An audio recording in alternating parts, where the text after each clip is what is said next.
Dito naman tayo sa aking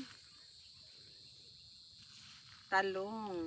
Ayan, nakita nyo, diba? Tuwang-tuwa ako sa itsura ng aking talong, guys. Talagang ang pure usog ha, tamo. Ang dami na nilang mga namumulaklak na sila, oh. Dami na nilang mga bulaklak.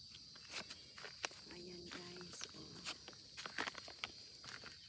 Tinanggalan ko sila ng mga dahon-dahon. Ito nga parang ewan, kinain ng mabait. But anyway, yan na nga. Nakakatuwa sila. Basta nawawala yung pagod ko.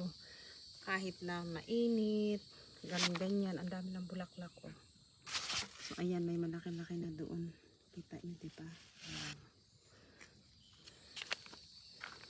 Ayan, oh, tingnan mo yung mga dahon nila. Basta nakakatuwa. Gustong-gusto nila yung ganitong style.